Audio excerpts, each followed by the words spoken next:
father of Isaac, Isaac the father of Jacob, Jacob the father of Judah and his brothers, Judah the father of Perez and Zerah, whose mother was Tamar, Perez the father of Hezron, Hezron the father of Ram, Ram the father of Amminadab, Amminadab the father of Nahshon, Nahshon the father of Salmon, Salmon the father of Boaz, whose mother was Rahab, Boaz the father of Obed, whose mother was Ruth, Obed the father of Jesse, and Jesse the father of King David. So then, remember Ruth's story? Ruth was a Moabite woman who got married to one of the sons of Naomi, a Jew, and when Naomi and her whole family, her husband and two sons, actually went down to Moab in order to have enough harvest to live on, and they left Judea.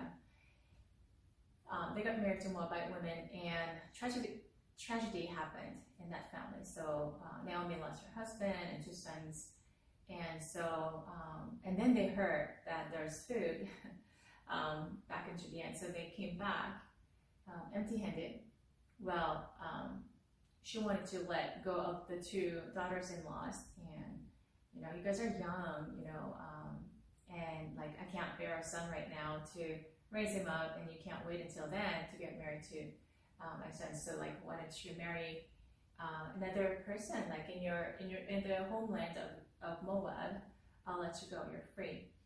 But Ruth resisted. She insisted that she would follow her mother-in-law and her God. And when they came back, she started just serving Naomi by just going to the field, just gathering the leftover sheaves or the grains on the ground. And right at the time, she happened to be in the field of Boaz.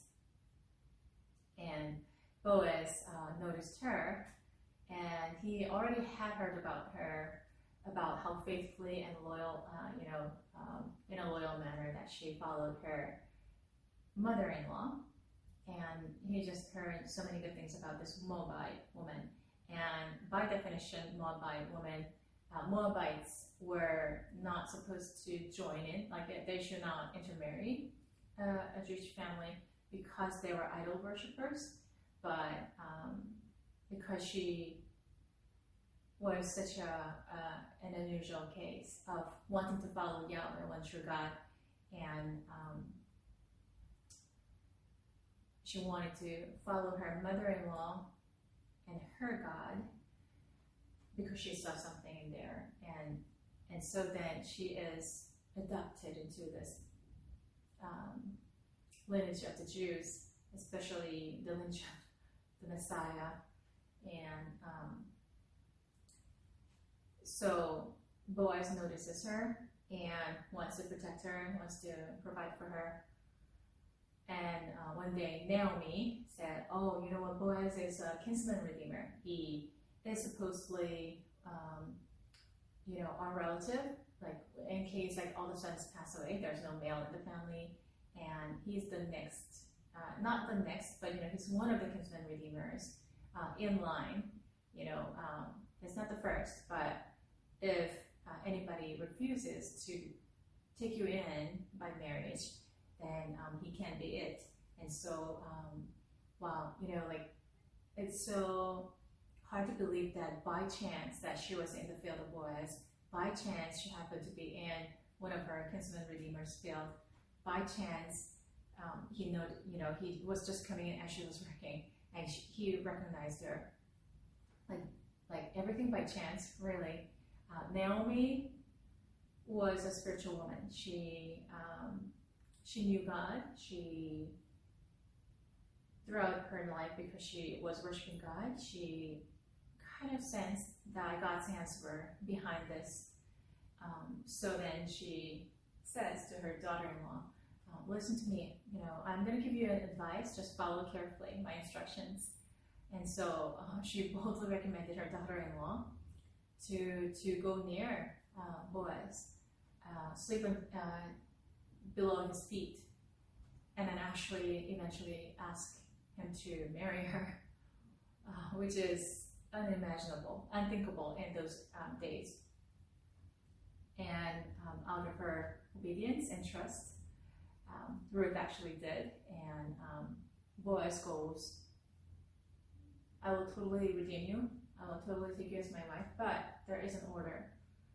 I'm not the first one in the line, so let me go out to the city tomorrow, city gate, and do this with the elders. I figure out and whoever wants to take you in can take you in, but if not, then I'll take you in. So then he goes out to the city gate, and at the perfect timing, the elders were coming. His the kinsman redeemer, who is the first in the line, comes, and so he goes, here's Naomi, would you like to take her? And he goes, yes, I want to, but then you also have to redeem their land. You need to purchase their land and adopt the entire family, so that they can maintain their lineage. And he goes, oh, about the property, I'm not sure. No, I'm concerned about my property, like getting divided by adopting her, she having children, and then my property might partially be her son's. I don't want that. I don't want to take that risk. So then okay, so I can't do this. Then the turn comes to Boaz, and he says, okay, I went through the proper procedure, and nobody wants to take her in before me, so I'm going to take her in. And so he redeems her and the land that belonged to Naomi's husband, Elimelech, and the two sons. Now, very interestingly, okay, so maybe we can just finish the story a little bit.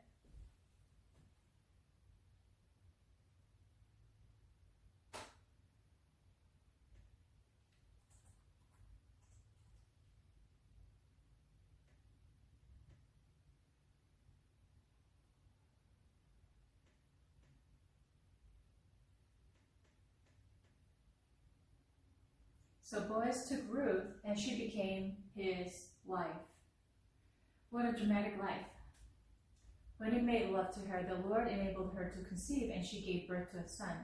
The women said to Naomi, praise be to the Lord, who this day has not left you without a guardian redeemer. May he become famous throughout Israel. He will renew your life and sustain you in your old age. For your daughter-in-law who loves you and who is better to you than 7 sons. Ruth has been better to Naomi than 7 sons, for sure, has given him birth. Then Naomi took the child in her arms and cared for him. The women living there said, Naomi has a son, and they named him Obed, who was the father of Jesse, the father of David. David is a big name among the Jews, and now David is known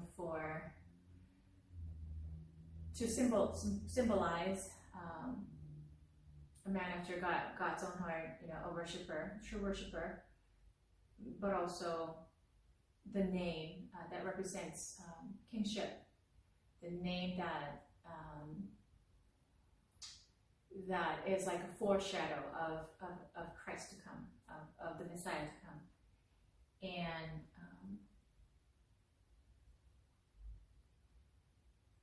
a prime example of how God chooses people to use for his purpose, to make great as a result. When you're used by God, your name might be known, your name might not be known, but he make you greater than how you were in your natural state. And there's a certainly greater purpose that is being fulfilled through you when God chooses you. And that happened to David, and we can learn a lot from his life.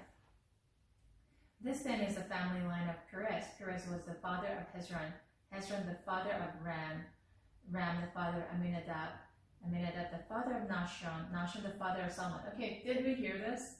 Okay, this is the book of Ruth, the Old Testament.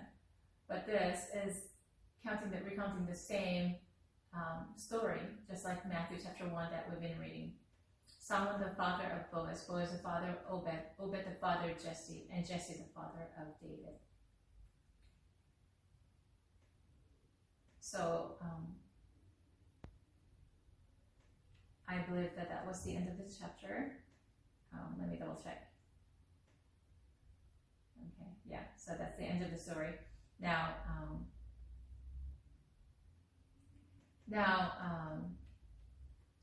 let's talk about David a little bit. How can we not talk about David? He's such an important figure.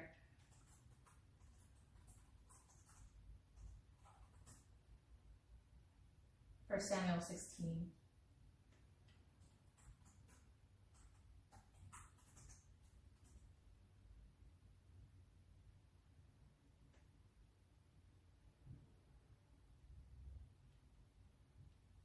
So what happened is people of Israel, although God was being very faithful to them and God was a wonderful leader, they somehow complained. I think we oftentimes look for something that we don't have, although that thing may not be the best thing for us. That thing, by having that thing, we can have more challenges and more difficulties, and it's actually better without that. But when we don't have something,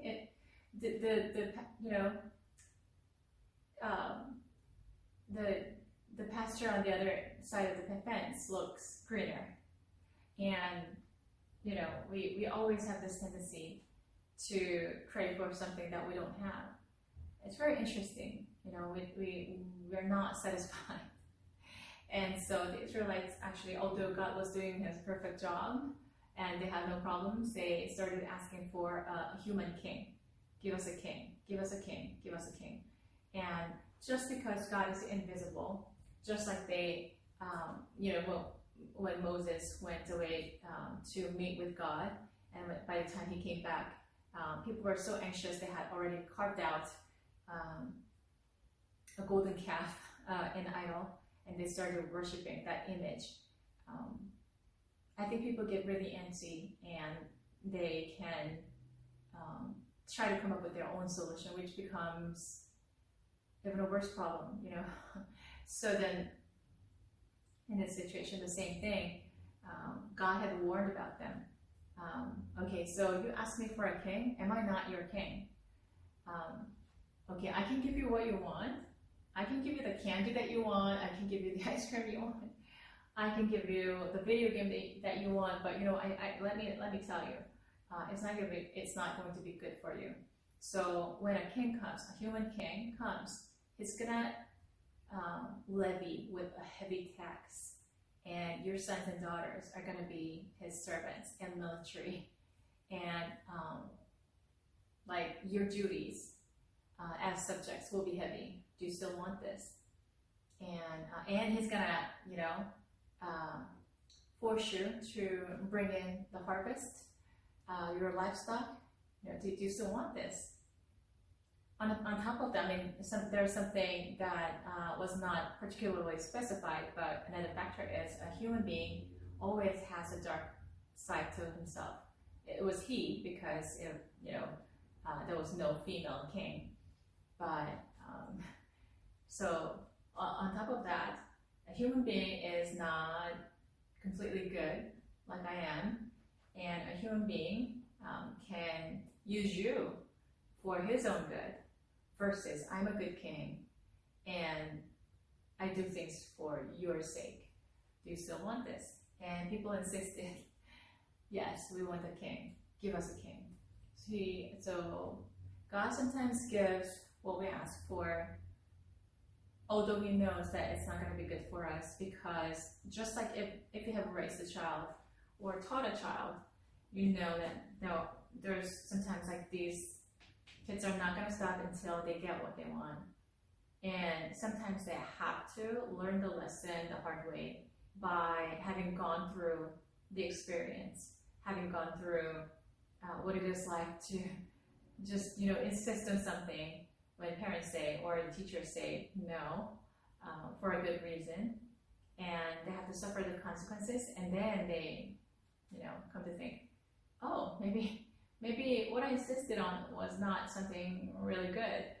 Maybe my parents were right. Maybe my teacher was right. Not to say whatever the adults say is always right. I'm not saying that, but when they say things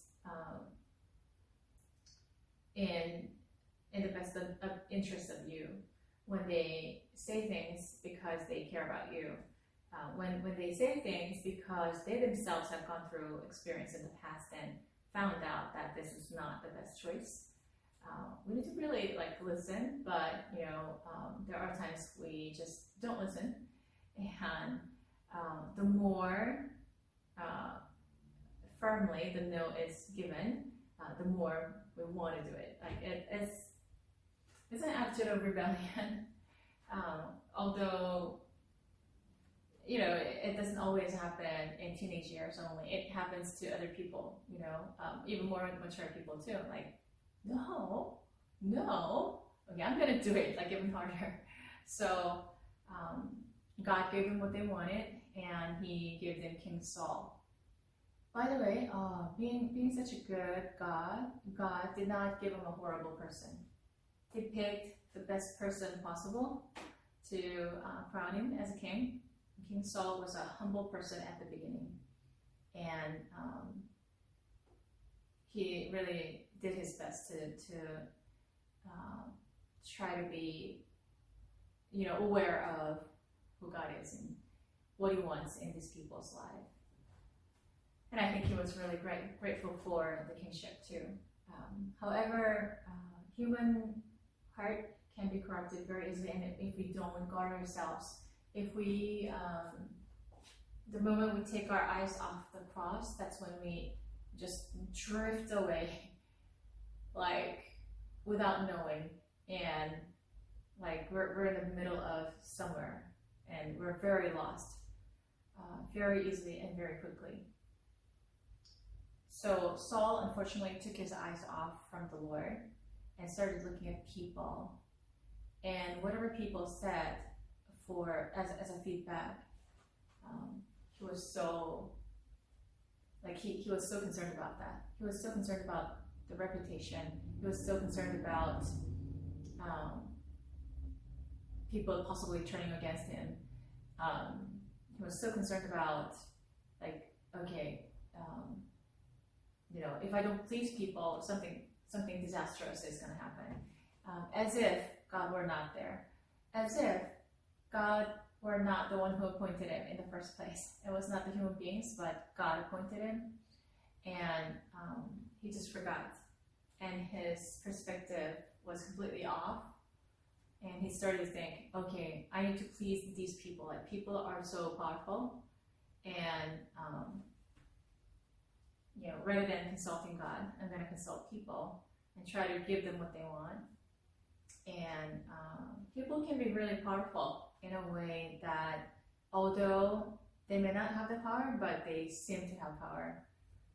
And what Satan does through people is utilize fear. And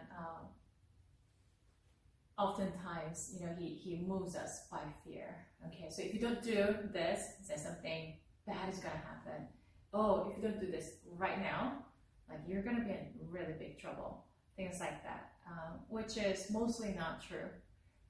How do we know? Because even by statistical results, we know that is that 80% or 90%? I'm forgetting the exact number, but 80 or 90% of our worries, something that we're fearful that might happen, do not come true. So a lot of lies. Who's giving those lies? God is not a liar. What he says comes true. The father of lies is Satan, the one who opposes God, and so he just gives fears. here and there. Okay, all right, now move, take an action, make a decision. Okay, make the wrong decision. Because if you don't do it right now, like you're gonna be in trouble. And King Saul was motivated by fear. If you don't bring in the prophet right now, and do an offering like a ritual, your people are going to go against you, and you're going to be off, taken off from your throne, and you might be killed. So very much Satan utilizes fear in order to make Saul go astray, meaning like take his eyes off. It's almost like Peter in the New Testament, and he was a man of good heart, and he had all the good intentions for Jesus and for his kingdom. However, and he tried to be the best friend, and he had all the intention to be loyal to Jesus. However, like when the disciples were in a boat and the sea had a storm, a severe storm, and the boat was shaking really violently, and they were just fearful for their life. And when Jesus started to come, walking on water, Peter, that's probably what Jesus loved about him. I want to do what my Lord does, and I want to experience something great by the power of Jesus. Was a good attitude. So he got off the boat and started walking on water, and he was able to walk on the water by the power of Jesus. But when he actually saw the storm, he started sinking. Jesus had to rescue him quickly. Oh, why did you doubt? Okay, so just like that, when we take our eyes off from Jesus, the moment we take our eyes off, that's when we start sinking. And I believe that that's what happened to King Saul. And so he started doing stuff against God's will. When Prophet Samuel did not come in time, was delayed for a few days. Maybe it was to test Saul that happened, and he couldn't wait. And actually, in the ancient past, in the Hebrew culture, unless you are an anointed priest, designated by God, you're not supposed to offer up an offering, because you can get killed and you can have your followers all under the punishment of God. Only those people who have been called, who have been dedicated for that purpose, could actually do the offerings. But King Saul just offered up offerings because he was more mindful of these people who are demanding. Okay, now King, King Saul, what happened to your prophet? Why is he not coming? We need to win this battle. Why don't you go ahead and just do the ritual? Thinking that the ritual itself has the power. No, it's the heart of obedience. It's the heart of following God, wanting God the most, and honoring and revering God the most, that God was looking for. But they thought that this thing was going to make them win the war. So Saul went ahead and just offered up the offerings, which is subject to a death penalty. And so after he has committed so many crimes against God, breaking God's laws by the fear of God, people, God saw, I cannot use him. He is not my servant. He's going to lead his people astray because he's not listening to me, but he's listening to people. So God regretted that he established Saul as a king. And then the anointing was withdrawn. The anointing is God's presence, special presence, and that special presence left, meaning he was left with an evil spirit. And so King Saul became very jealous of the potential king, the next king, which happens to be David. And he tries to kill. So he's really motivated by fear that his kingship well, has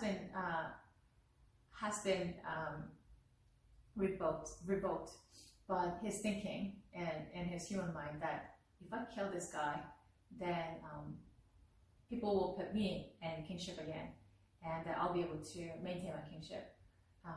And he totally lost sight of the fact that God is the one who put him in that place in the first place, and that even if he gathers all the people of the land, because God's hand is not going to allow him to be a king again, that he will not be able to take the kingship again.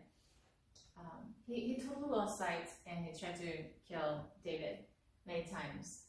And there were times when he came back to the senses and he said, "Oh, I'm so sorry, David. I don't know why I'm doing this when you have been so faithfully going to the wars and winning the wars for me.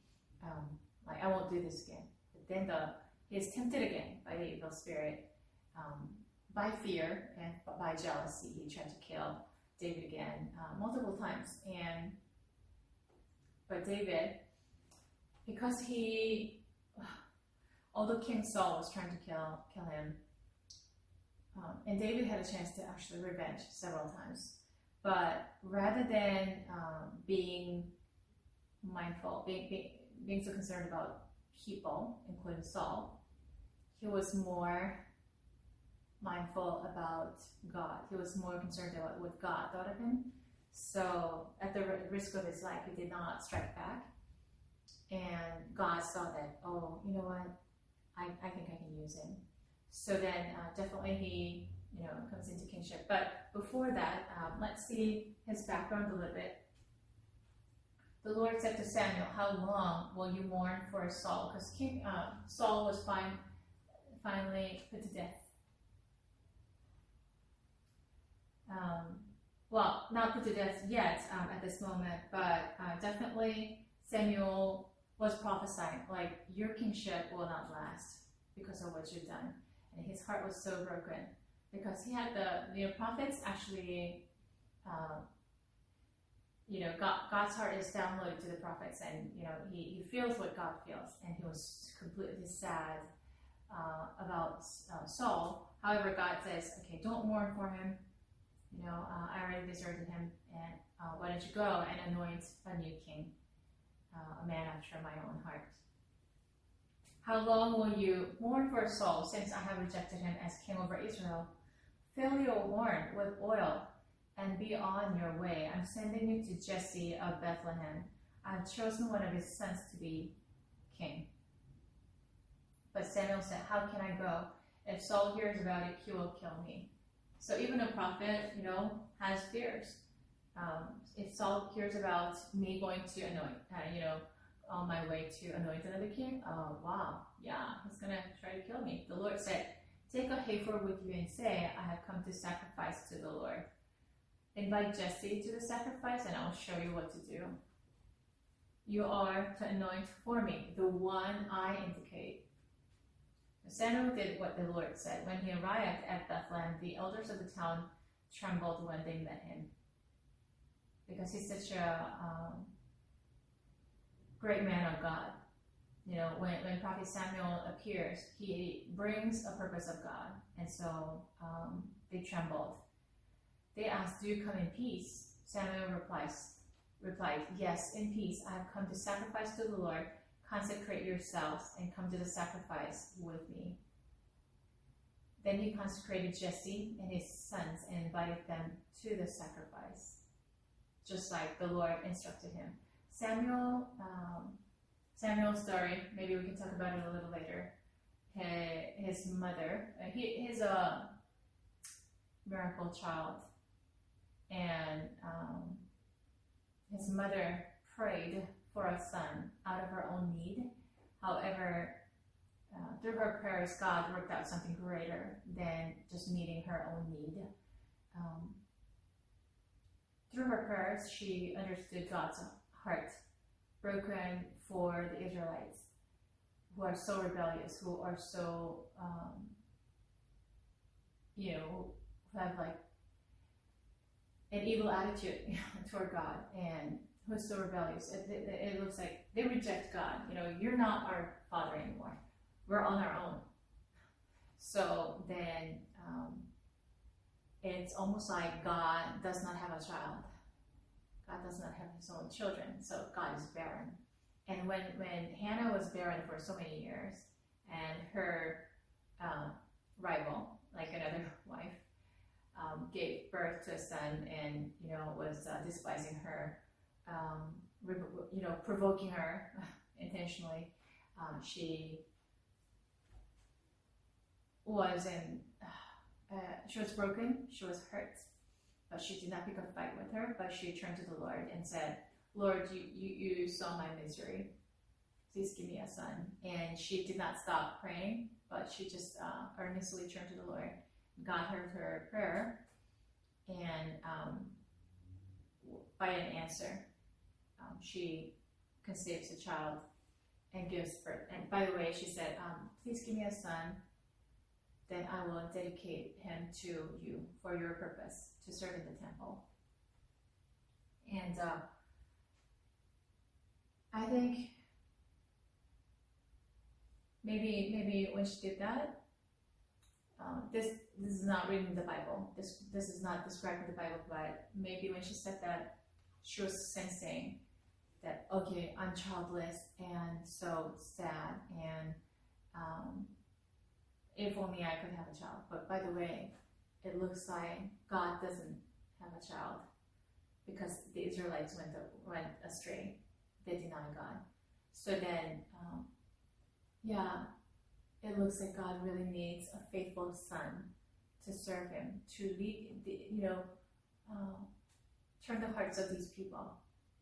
Maybe my son could do it if he gives me a son. So maybe she reached that thought, I don't know, or maybe unconsciously she just felt that she needed to dedicate the child. So she committed herself to do that, and she actually followed through. So Samuel was a very special child from conception, and he grew up in the temple ever since he was very little.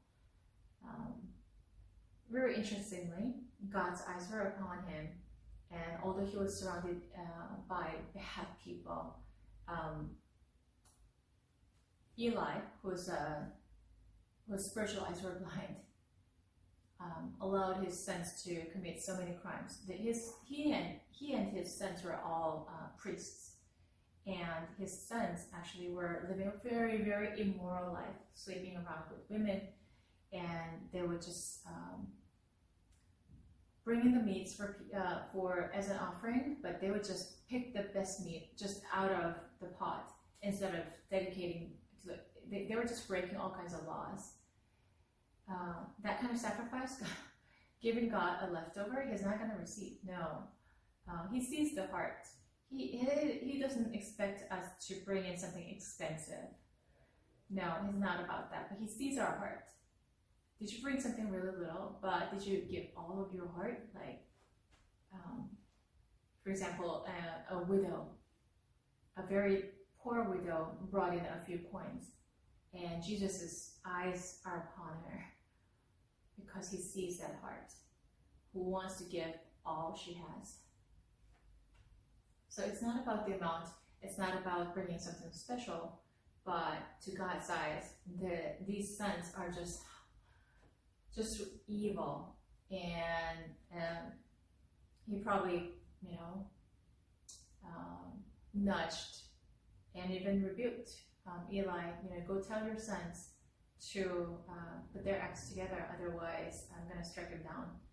He was warned a few times, but Eli himself was spiritually darkened, and so he did not take the right action.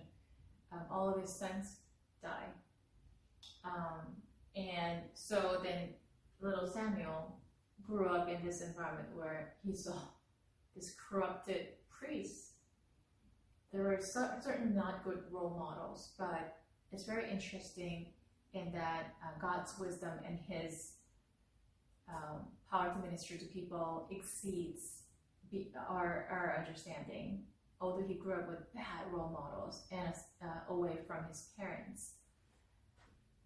And at that time, they didn't have a phone, they didn't have text messages, they didn't even have Telegram or anything like that. Therefore, his parents, although he was born out of faith, his parents couldn't really parent him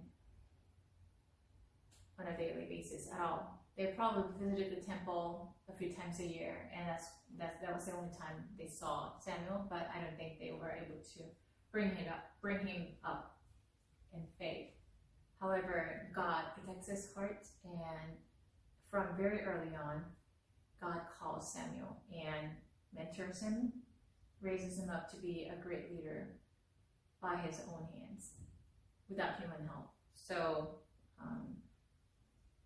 Samuel becomes a prophet whose heart is steadfast from the beginning to the end. And he takes such an important role to bring the hearts of the Israelites back to God. Well, he did his best. Not that the Israelites turned back. He did a key role in anointing King David, which was going to be a critical incident in the Israelites' history, and also laying the foundation for Christ to come. Now, but Samuel was a human being. When you are called by people, it's not that you are a perfect person. Far from that. Nobody is. There was only one perfect human being who walked on earth, and that was Jesus. And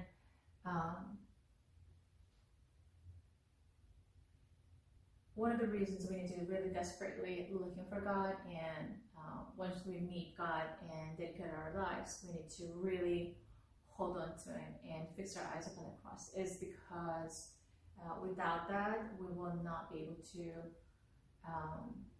fulfill the very purpose that God has given us for our lives. And because there's nothing good in us, inherently good in us, because of Adam and Eve's sin and the spiritual DNA that we inherited.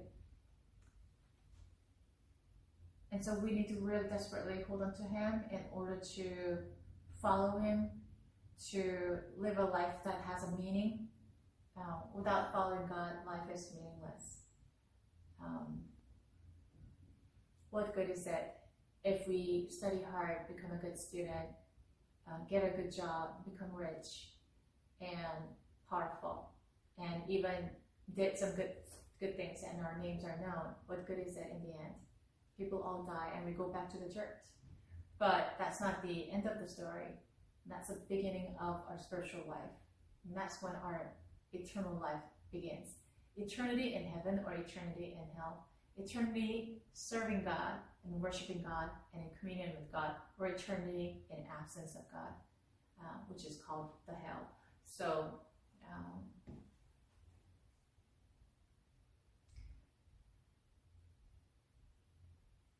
even to keep a right perspective, unless we're constantly reminded, we will not have that perspective. Because the deceiver is constantly deceiving us, even through the media or the people surrounding you, or your own thoughts.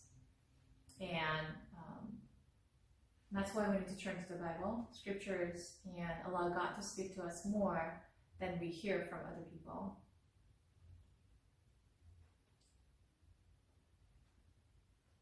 But in the midst of this corrupted priest family and the entire society, God's eyes are upon Samuel, and he learns to listen to God and hold on to God. And from the beginning to the end, he does not follow him. But he's still a human being, and he could have made mistakes. But when God spoke to him, he just listened and trusted, and see what happens. So, do you come in peace? Samuel replied, yes, in peace. I have come to sacrifice to the Lord. Consecrate yourselves and come to sacrifice with me. Then he consecrated Jesse and his sons. When they arrived, Samuel saw Eliab and thought, surely the Lord's anointed stands here before the Lord. Why? Because he looked like a charismatic leader. He was tall, he's probably good looking, and he looked like somebody. But the Lord said to Samuel, do not consider his appearance or his height, for I have rejected him. The Lord does not look at the things people look at. People look at the outward appearance, but the Lord looks at the heart. So even Prophet Samuel, if he was not operating in the Spirit, he could have made a very human decision, which is against God. He could have made a huge mistake, but God speaks to him. Then Jesse called Aminadab and had him pass in front of Samuel, but Samuel said, "The Lord has not chosen this one either." Jesse then had Shammah pass by, but Samuel said, "Nor has the Lord chosen this one."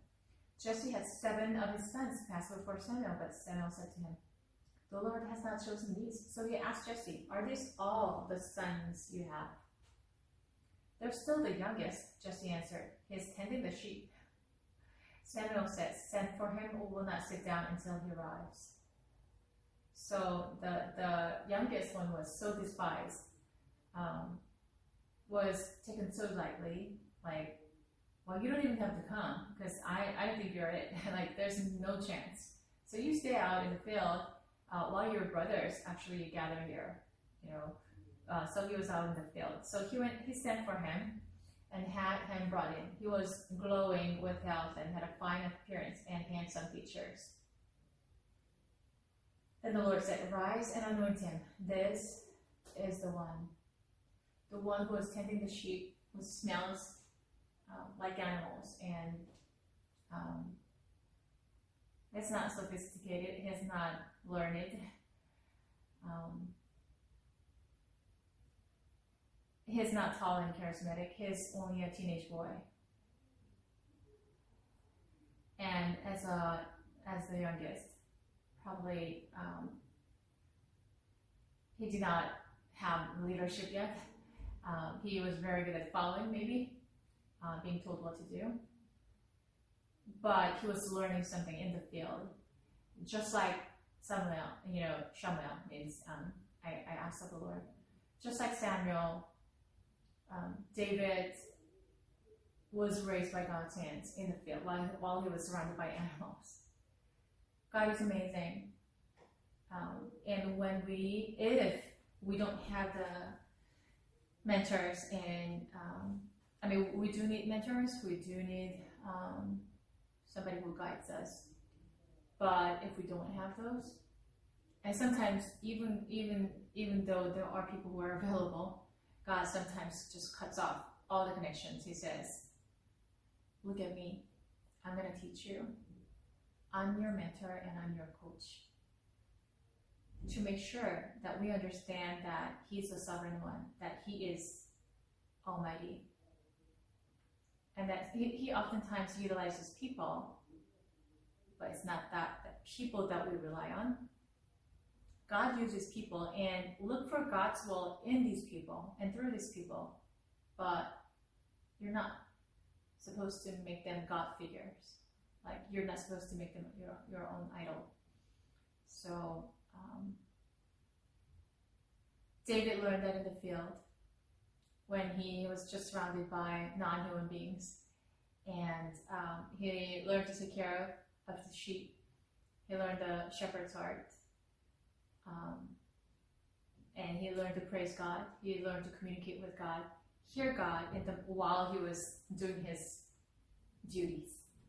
So I guess when we do our duties, whatever that might be, still we don't have to, like, we sometimes think, I need to intentionally spend time with God, like set aside time, which is a great thing. It's better than nothing, and it's a good way to honor God. But then, aside from setting aside time, and you can be formal with God, but throughout the day, while you're carrying out your own duties, you can also meet God, just like David did.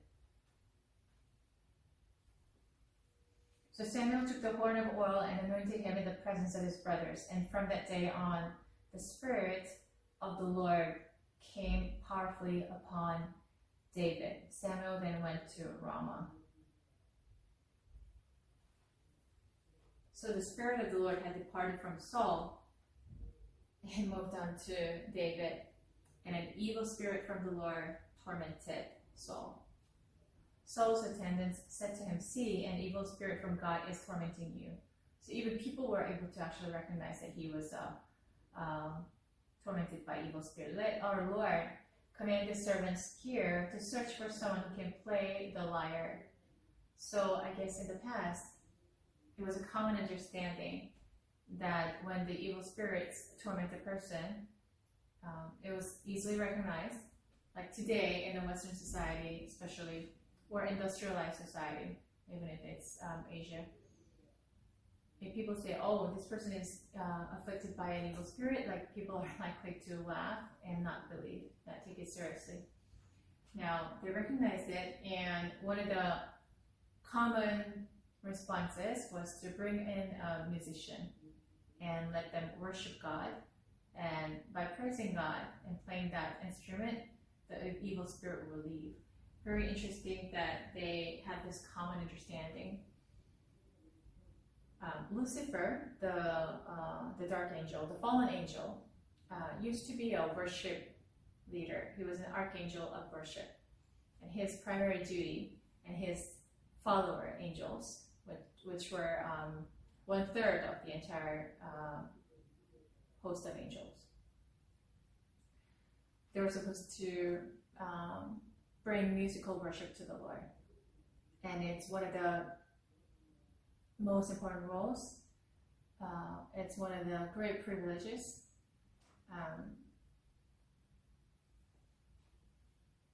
Some scholars say that he probably took the highest position among all the archangels, because even rather than a military angel like Michael, or an archangel who brings good news like Gabriel, worshiping God is like the highest privilege.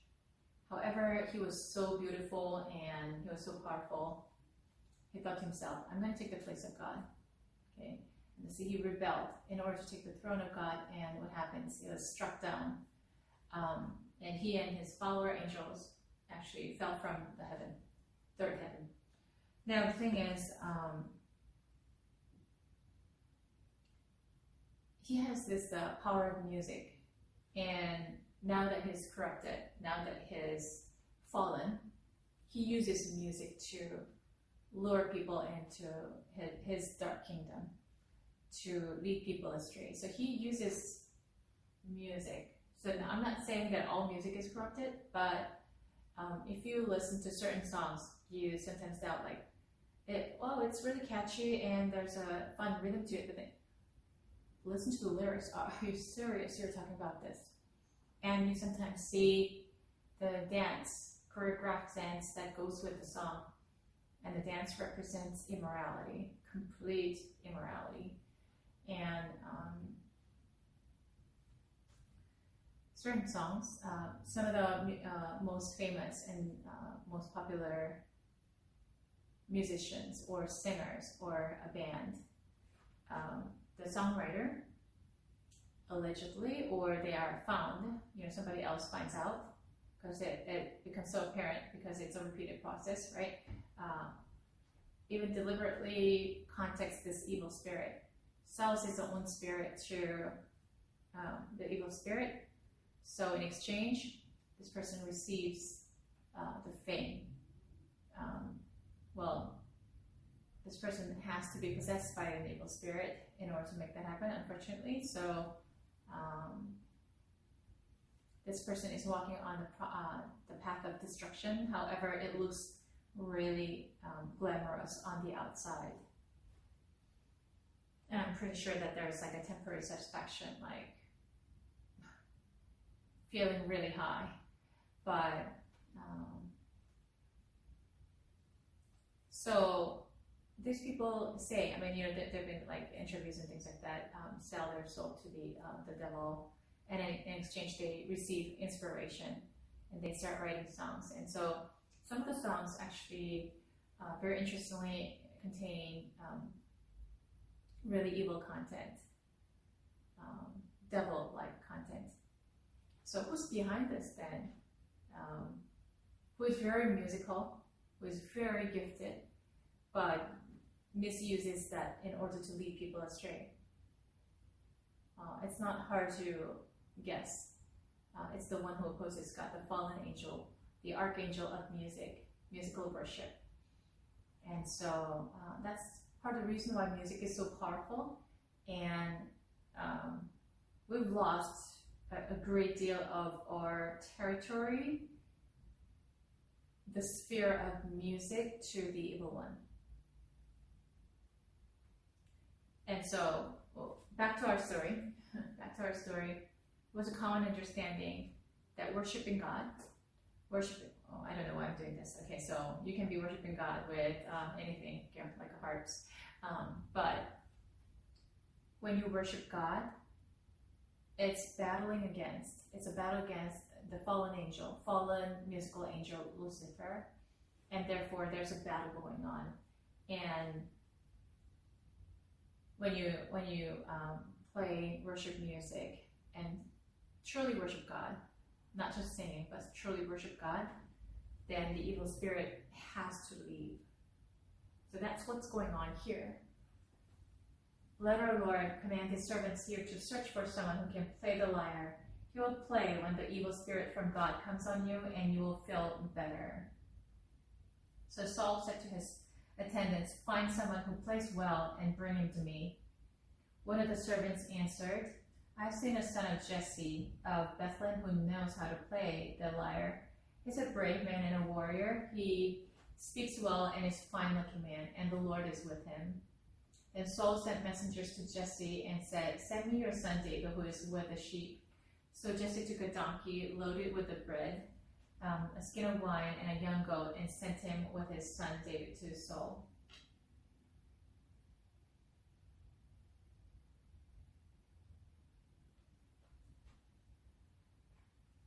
David came to Saul and entered his service. Saul liked him very much, and David became one of his armor bearers. So what is an armor bearer? There's a king, and oftentimes the most important people are like the cupbearers, and the servant who provides bread. These people actually protect the king from poisoning, and then also the armor bearer. It's like your lifeguard. It's like your bodyguard. And the one who is very much trusted would carry the armor. And David wins his favor immediately. And now Saul does not know that David has been anointed to be the next king yet. Then Saul sent word to Jesse, saying, "Allow David to remain in my service, for I am pleased with him." Whenever the Spirit of God came on Saul, David would take up his lyre and play. Then relief would come to Saul. He would feel much better, and the evil spirit would leave him. The thing is, unless you really take care of the root, the evil spirit comes back again and again. And the condition gets gradually worse over time. Now the Philistines gathered their forces for war and assembled at Socoh in Judah. So Philistines are one of the main enemies of Israel, and they did a lot of harm. They pitched camp at Ephes Dammim between Socoh and Azekah. Saul and the Israelites assembled and camped in the valley of Elah and drew up their battle line to meet the Philistines. So in the ancient past, what happened was they did not have like bombs or anything like that, so they would draw a line, and the enemy's camp is over there, our camp is over here, and they marched toward each other. And then they engage in sword fight. And whoever has more people and whoever is able to drive them out will be the winner. And this is what they're doing. So the Philistines occupied the hill, and the Israelites another with a valley between them. A champion named Goliath, who was from Gath, came out of the Philistine camp. His height was 6 cubits and a span. So it's converting, it's probably like 9 feet some inches. It's like very unusual. Any NBA player is probably shorter than that. 9 feet is like being over 9 feet. That's very unusual. Let's see what it says. 9 feet 9 inches, or about 3 meters is how much that is. Now,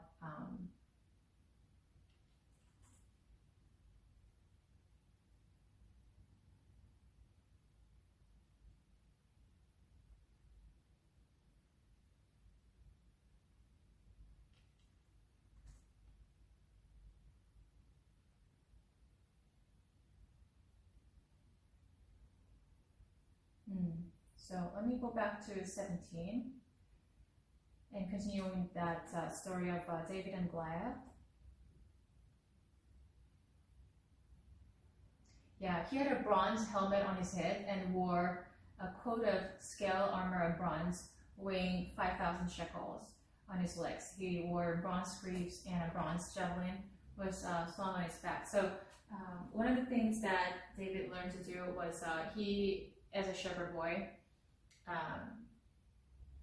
he didn't even learn to be a mighty warrior. His older brothers became warriors, but he joined the military. But like this younger one, he only took care of the sheep. So like the only weapon he had was like some pebbles and a sling, and he learned to actually shoot that very skillfully and accurately. And another thing that he seems to have experienced is that because there were times when bears or lions would come and snatch his sheep away, his lamb away, then he would go after him. A normal person, and especially a teenager, because a teenager is not fully grown and he's not even trained as a military person, now would run the other way when a bear comes, right? When a lion comes. But he was so faithful. He loved his sheep like his own life. He would go after a bear. And I have to believe for a good reason that he prayed while he was running. And I have to believe that the power of God came upon him, which allowed him the unusual power to be able to take the sheep away out of the bear's paws or lion's mouth, and he was able to rescue them time to time. And interestingly, the bears and lions ran away. And so David probably learned. How do I know? Okay, so later David describes how he has learned to be a mighty warrior, although he was not trained as a military. And by that you know that he was trained in a very different way, like beyond our imagination, beyond common sense. And God trained him to be a spiritual leader. God trained him to rely on God, to be able to operate in the Spirit of God, which would give him extraordinary power and talent and wisdom, so that it's not just limited to that little boy David. And this is what he says. So this giant Goliath, 9 feet 9 inches, weighing 5,000 shekels. Like his armor itself is like so heavy, like people will not be able to carry that, but he's just wearing that, and it's fitting. On his legs, he wore bronze greaves, and a bronze javelin was slung on his. Let's see.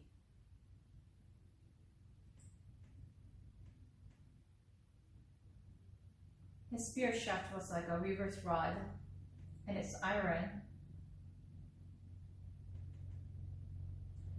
Point weighed 600 shekels. 600 shekels, 15 pounds. 15 pounds.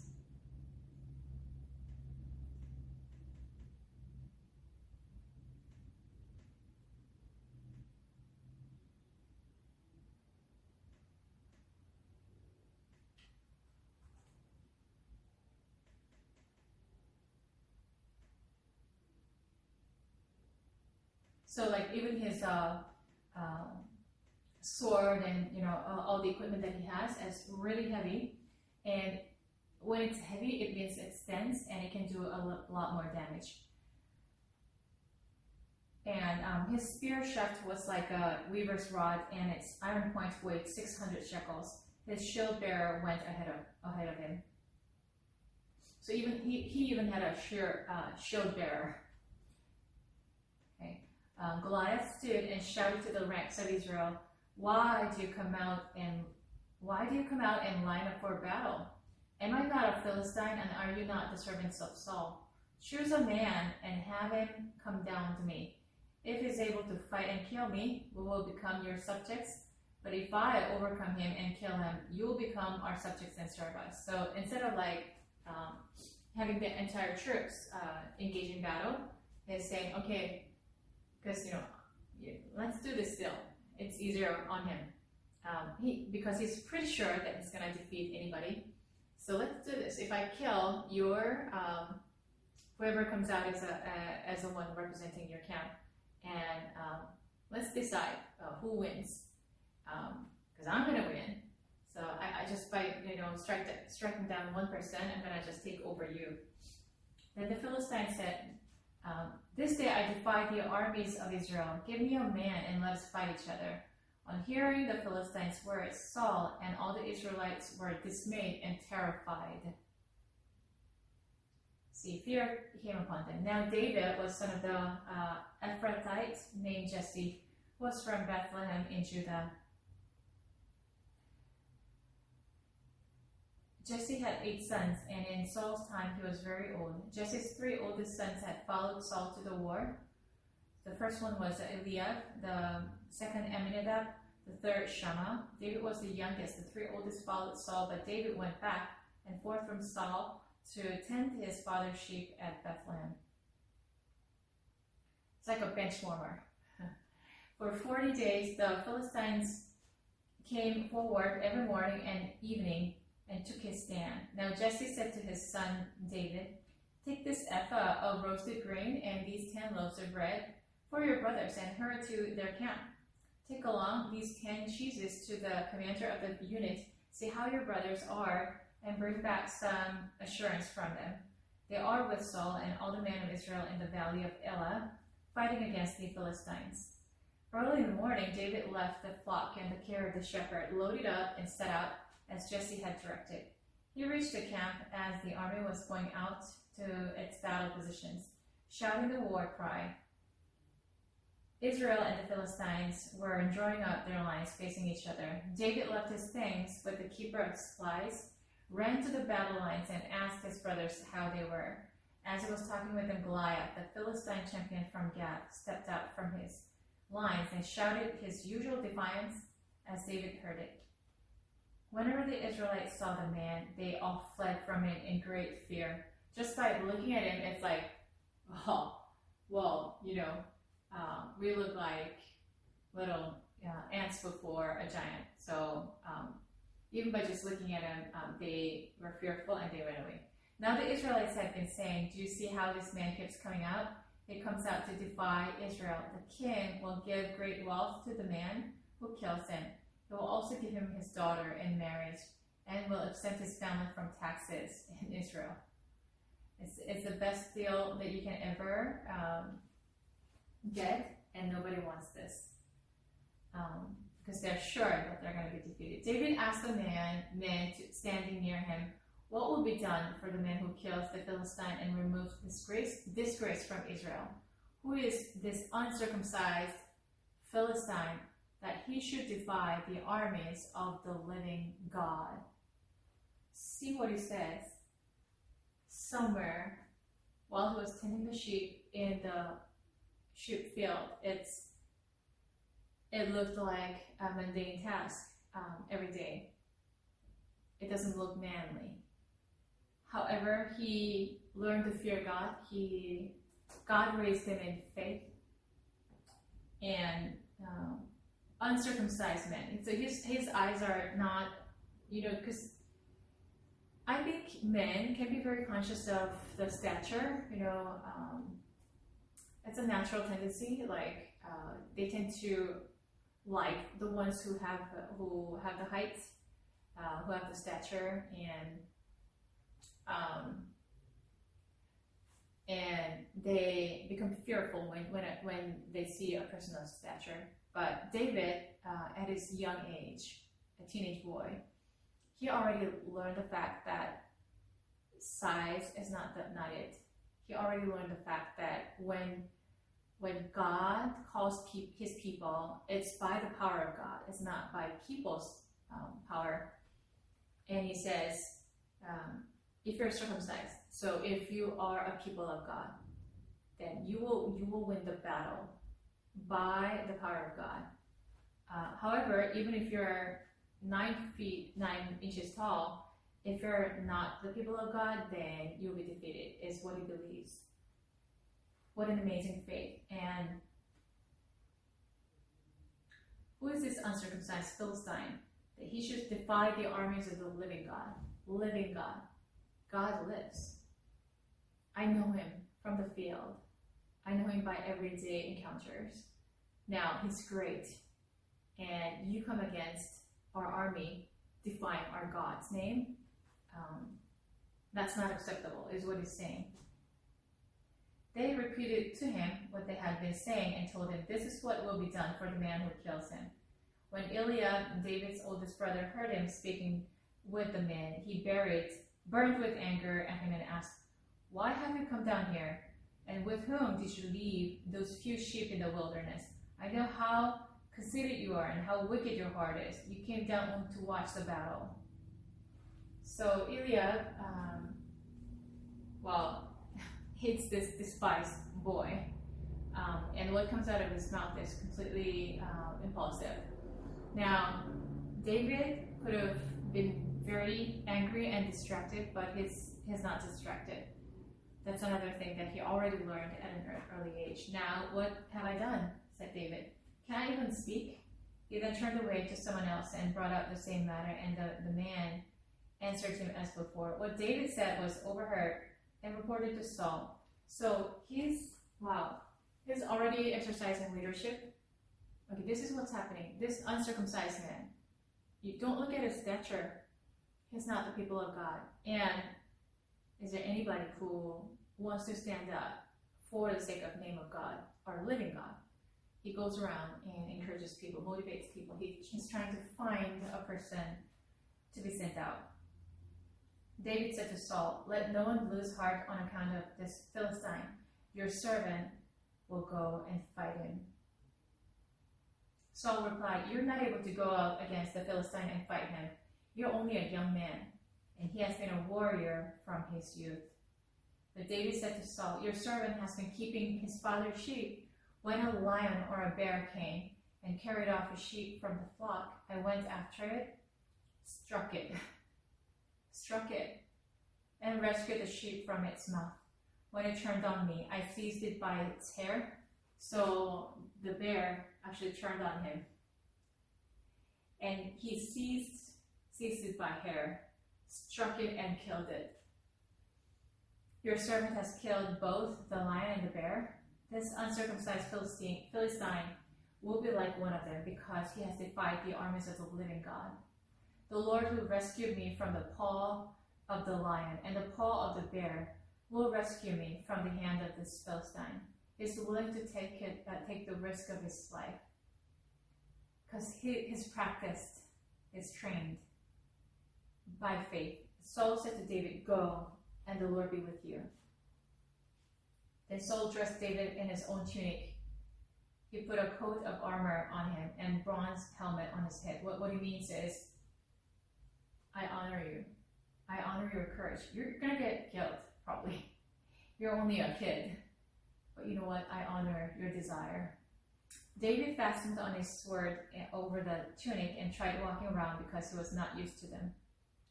I cannot go in this, he said to Saul, because I'm not used to them. So he took them off. Then he took his staff in his hand, chose 5 smooth stones from the stream, what he is used to. He's very familiar with this, very skillful with the sling stones. Put them in the pouch of his shepherd's bag, and with the sling in his hand, approached Philistines. So he brought 5 smooth stones. People can interpret this differently, but one interpretation could be that he was planning, okay, I'm pretty accurate with my sling skills, but at least by 5 times, I'll get him. Meanwhile, the Philistine, with his shield bearer in front of him, kept coming closer to David. He looked David over and saw that he was little more than a boy. Clothed with health and handsome, he despised him. He said to David, am I a dog, that you came at me with sticks? And the Philistine cursed David by his gods. Wow. Come here, he said, and I'll give your flesh to the birds and the wild animals. David said to the Philistine, you come against me with sword and spear and javelin, but I come against you in the name of the Lord Almighty, the God of the armies of Israel, whom you have defied. So he already learned that. Lord of the hosts, I come in the name of Yahweh, and you will be defeated. This day the Lord will deliver you into my hands, and I will strike you down and cut off your head. This very day I will give the carcasses of the Philistine army to the birds and the wild animals, and the whole world will know. The whole world will know, not his only, but that there is a God in Israel. All those gathered here will know that it is not by sword or spear that the Lord saves. But the battle is the Lord's, and he will give all of you into our hands. It's declaring the word of faith. As the Philistine moved closer to attack him, David ran quickly toward the battle line to meet him. Reaching into his bag and taking out a stone, he slung it and struck the Philistine on the forehead. It's smooth stone. It's not even like, sharp. How did it hit his forehead? The stone sank into his forehead and he fell face down on the ground. So David triumphed over the Philistine with a sling and a stone. Without a sword in his hand, he struck down the Philistine and killed him by faith, by the power of the living God. David ran and stood over him. He took hold of the Philistine's sword. So it's not even his sword, like he didn't have a sword. He took the Philistine's sword and drew it from the sheath. After he killed him, he cut off his head with a sword. When the Philistines saw that their hero was dead, they turned and ran. Then the men of Israel and Judah surged forward with a shout and pursued the Philistines to the entrance of Gath and to the gates of Ekron. Their dead was strewn along the Sharaim road to Gath and Ekron. When the Israelites returned from chasing the Philistines, they plundered their camp. So they were defeated, and they also had plunders.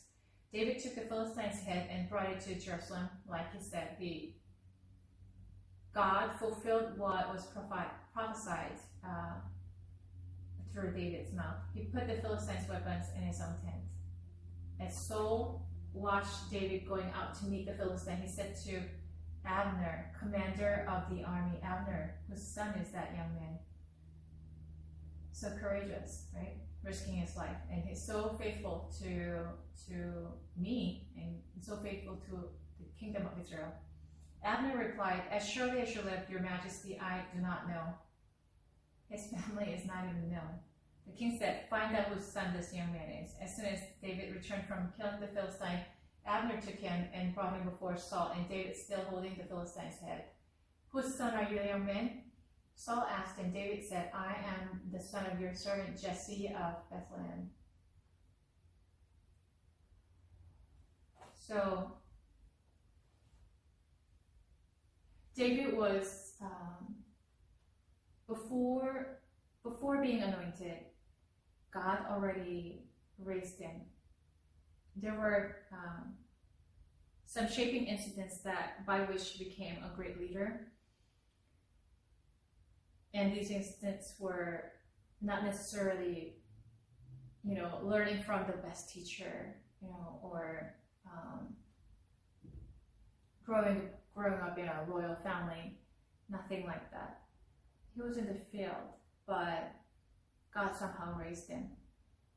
his eyes were upon this despised young boy because he was a worshiper, because he knew God, because he trusted God. He knew the living God, and he was willing to allow God to do great things in his life, even in not so great things that he was doing. And God saw this potential. Okay, so you're not extraordinary. You're not like anybody who is very charismatic and, you know, looking like a leader, but just because you're able to say yes to me, and just because you know my heart, I'm going to use you. That's probably what happened.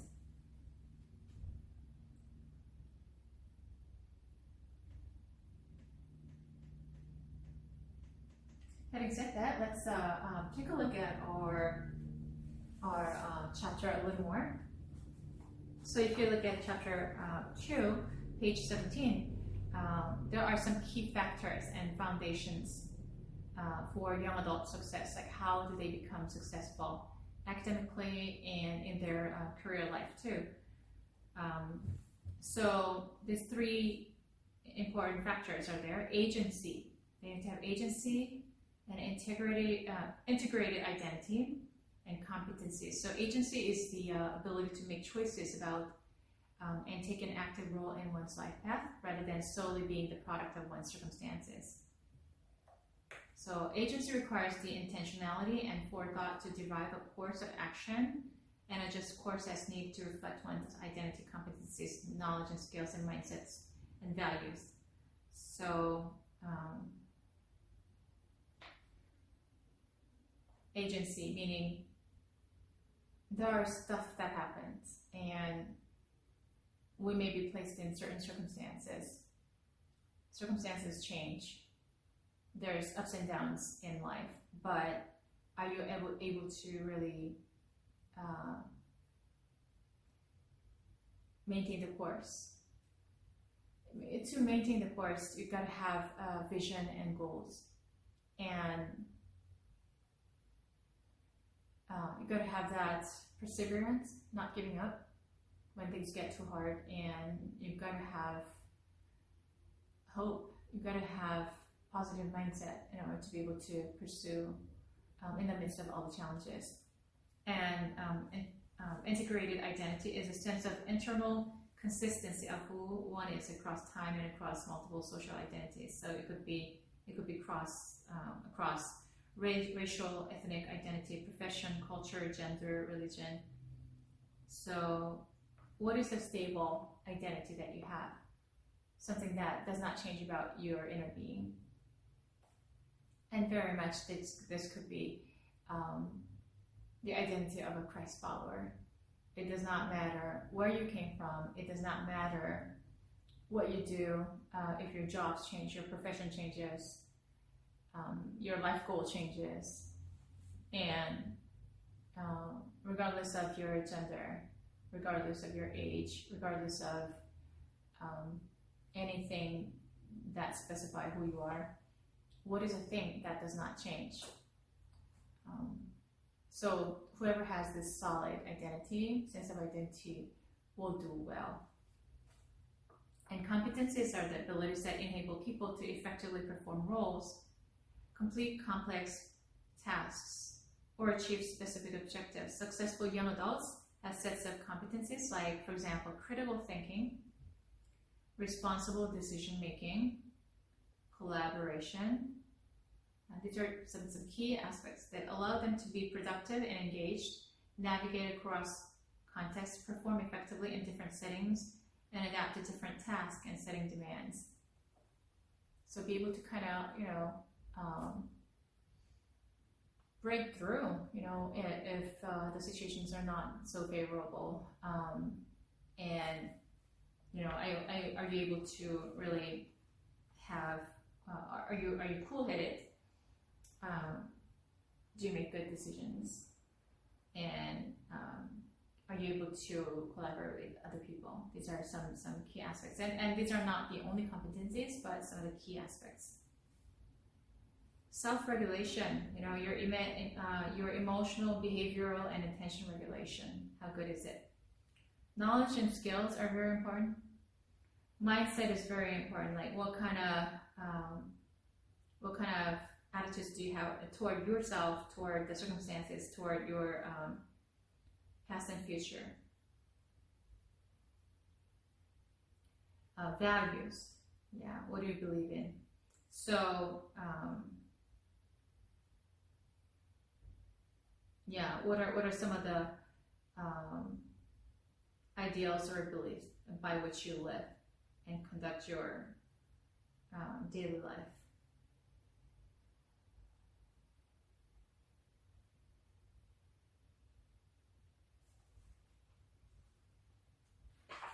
Yeah, so I think we briefly talked about this, so I think we can move on to the next chart.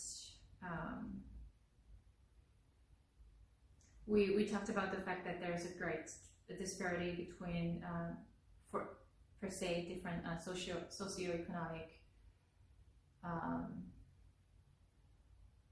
groups,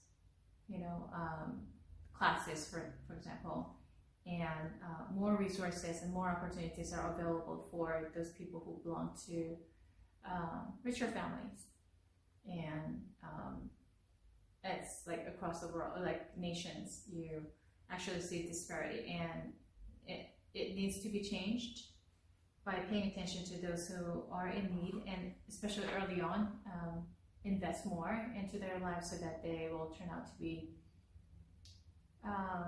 not just productive, but also like their potential can be actualized, and they learn to be good citizens. They will have the good mindset, be able to be tenacious and persistent,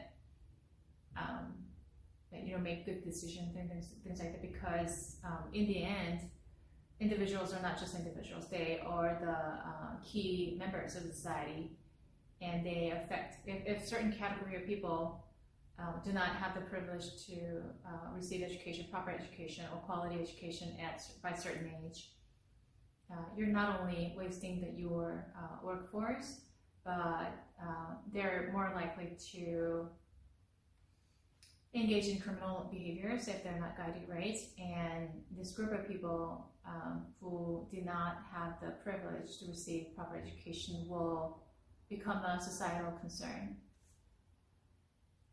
And just knowing that all human beings have the rights, and right to education is something very important, because when people are not educated, when they're not given the opportunities, then their next generations, even the third generation, suffers from that influence.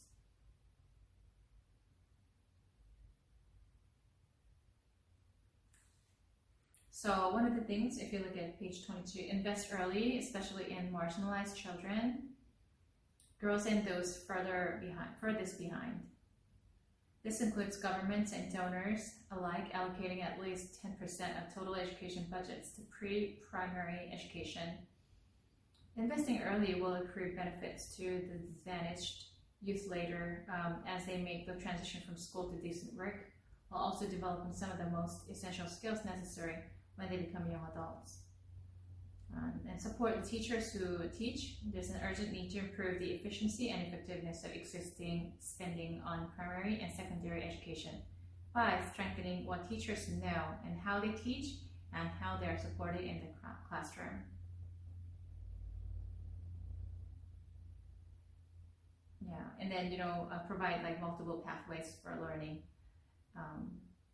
Next generation partnerships between business and government in order to work together to better align labor market needs and education. And so like there's a need. Are you providing that training and education for the potential candidates who might be able to serve in that market? Yeah. So there needs to be, I'm seeing some changes in public schools that their curriculum includes some really practical courses, which is a good thing to see. But what is our need right now, and are we adjusting our curriculum according to the societal needs? All right, so having said that, we're going to move on to lesson 3, adult development and learning. So adult development theory covers the developmental cycle of a person, specifically during the span of adulthood, so usually beginning at the age of 18. And there are several models of adult development, and all of them have supporters and critics. Although you may not subscribe to any one theory, it is important to be aware of them to better understand your learners.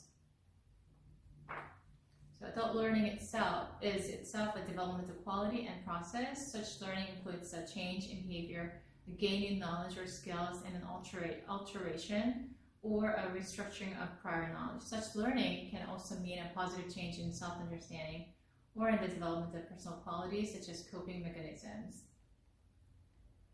So adult learning vis-a-vis adult development are both deal with changes, learning in terms of specific knowledge and skills developed with changes in underlying attributes. Learning may often be mastered in the short term. With learning, we might speak of designing learning activities. So adults are a little different than children in that they have mastered certain skills, and most of their brain development has been completed, and they have certain level of knowledge and skills and experience, and they're motivated by something different, So as they develop, adults become more able to be aware and intentional, and they're able to connect with others, make their own meaning. They learn to be collaborative, take initiatives and risks, be independent and interdependent. So very much, starting from a certain age, and especially during teenage years, like people really want to be independent. They learn how to fly, right, from the nest, and but now, after becoming completely independent, well, not just completely, but to some degree, you become independent. You also need to learn to be interdependent. That although the industrialized postmodern societies are pretty individualistic, but still we're relearning the fact that we're all connected, and so. When we're interdependent, when we recognize that we are independent beings, and we can actually achieve the most by being interdependent, by collaboration, then you can actually try to practice that in your own life. And then we actually learn to collaborate with other people. We actually learn to depend on other people, and allow other people to depend on us. Then it flows smoother. It becomes much more effective. There's synergy. Take initiatives and risks. Be independent and interdependent. Be systematic and problem solving. Identify and act consistently with the purpose.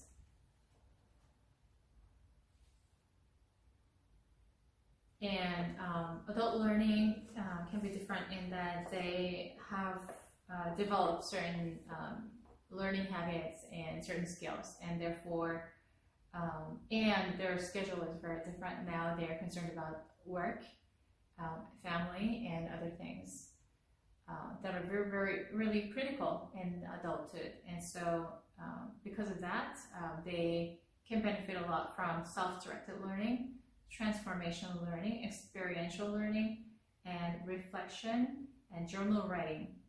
So learning happens not only while we're taking in information, but even greater learning can happen while we're reflecting on what we took in, which is kind of hard to happen if you have a very busy schedule, like you don't have time to reflect on something But when you do, sometimes that what you learn out of that reflection can be even greater than the information that we take in.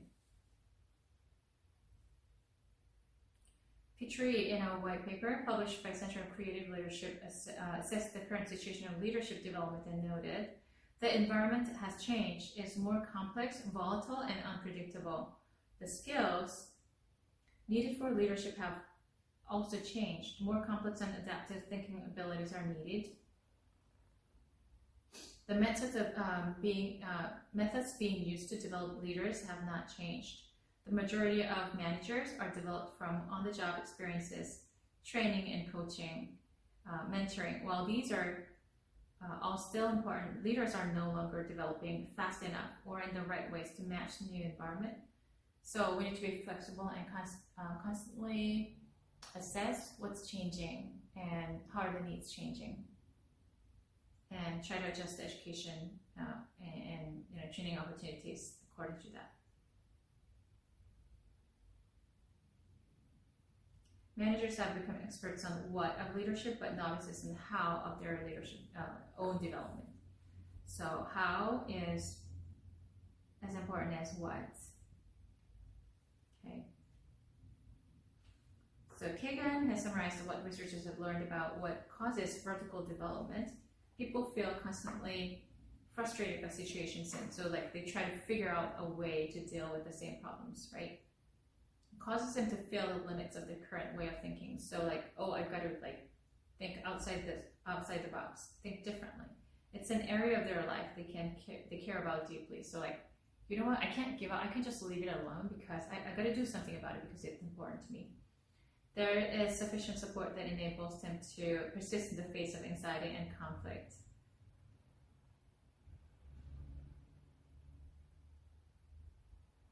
So persistence is a good factor that enables changes, right?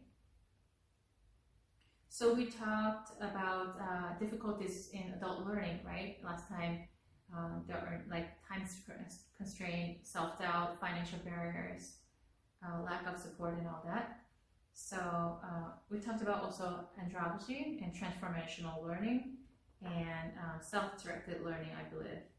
I think we talked about experiential learning too, but just to refresh our memory, let's go over a little more. So David Kolb championed this theory in the 1970s. So experiential learning theory focuses on the idea that adults are shaped by their experiences, and that the best learning comes from making sense of their experiences. Instead of memorizing facts and figures, experiential learning is more hands-on and reflective learning style. Adult learners are able to utilize this theory and learn by doing, instead of just hearing and reading about something. So examples would be role play, hands-on experiences, and more are all parts of experiential learning. And what is project-based learning? So early as 1900, John Dewey supported learning by doing.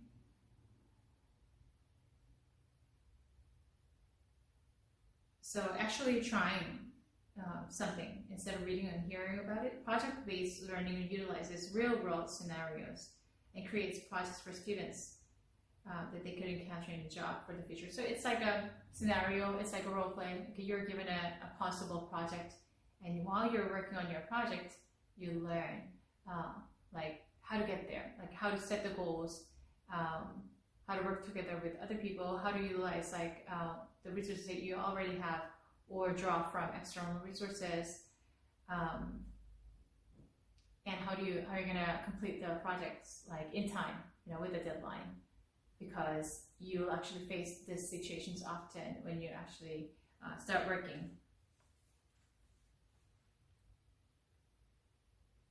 The major criticism of the project-based learning is that the outcomes are not proven. So I think we need to come up with better evidences. There needs to be more research on this.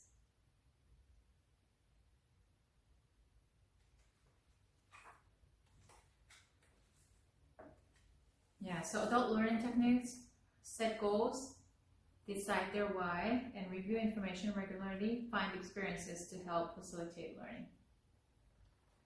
And we talked about different learning styles and how you can actually,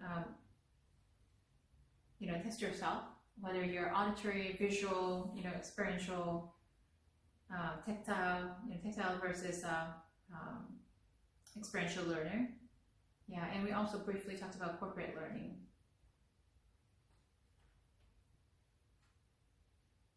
So then, page 35, the 5 pillars of adult learning theory. Number 1 is self-concept. Okay, how children and adults learn revolve around independence. So children are dependent personalities, meaning their learning process revolves around instruction. So they're a little more receptive and passive. As we grow older, our self-concept develops in ways that encourage self-directed learning. And then number 2, the adult learning experience is a little bit different in that carry plenty of experiences to contextualize new ideas. So like they already bring in with them certain experiences. It could be a positive, it could be a negative, but because they have certain experiences, okay, so when I face this new situation, whatever I utilize, okay, whatever I have as skills and knowledge, this is similar to my past experience. That aspect is something new, and so I'm going to actually tackle that.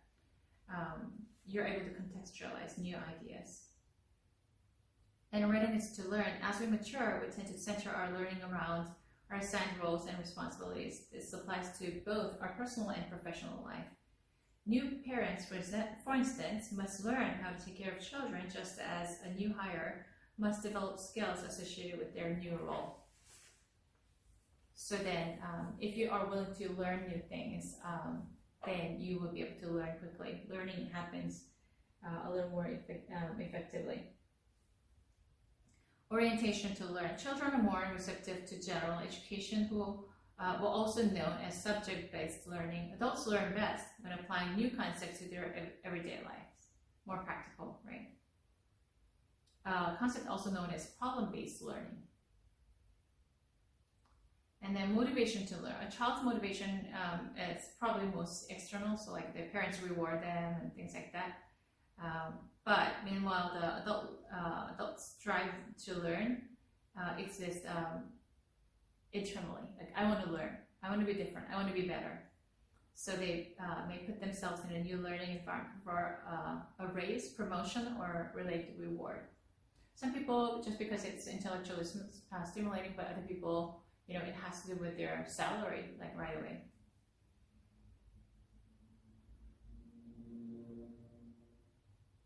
Yeah, and then there are other types of learning theories: action learning, cooperative and collaborative learning, discovery learning.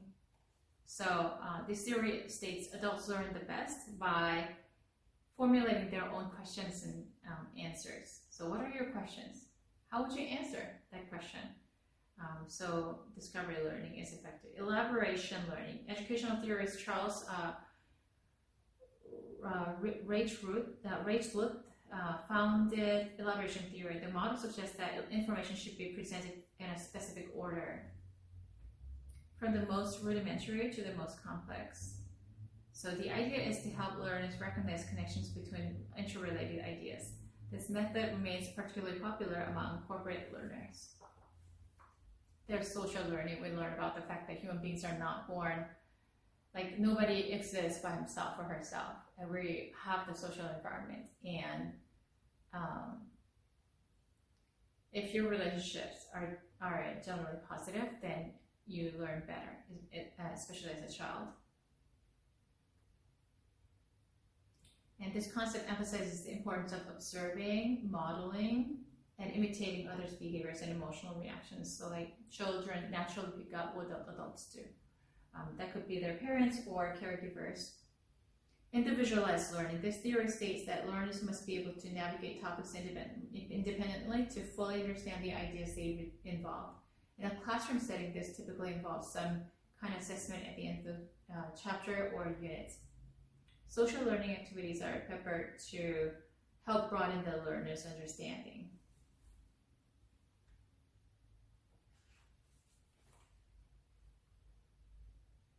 And there's cognitivism, constructivism.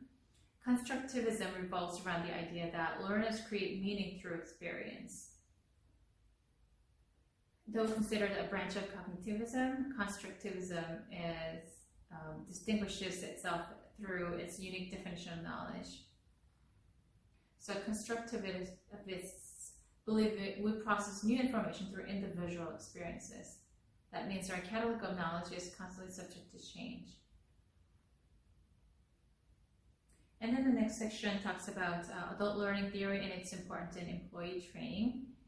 And let's pick up on this one session later, because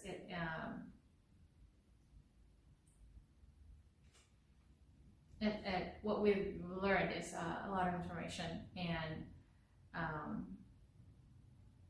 I certainly want to present to you, when we have taken a, so when we come back to the session later, or late in the later session, we want to know how current learning is related to the employee training. So I want to make sure that because adults, not only want to learn and fill their heads, but they want practical knowledge and skills in order to do better at their workplaces. And employee training is part of that. The goal is to train them well, to make them fit better for the jobs that are and tasks that are given. So we're going to talk a little more about that next session. Okay, let's pray and wrap up the session. Heavenly Father, we thank you so much for teaching us how the adults learn differently than children, and how we can actually encourage people to learn. Father God, adults have fewer hours available, and they have other concerns like family or jobs or the things that we did not have to worry about when we were children. Father God, in the midst of that, some people really turn out to be successful with their learning, and when they're highly motivated. So Father God, I ask you that you will encourage each person to be motivated, to find something meaningful in what they do, and be able to utilize all these concepts that we are learning about adult learning and development to the workplace and to the adult learning settings, so that we can ourselves benefit from that, and also help other people benefit from that understanding. We want to contribute to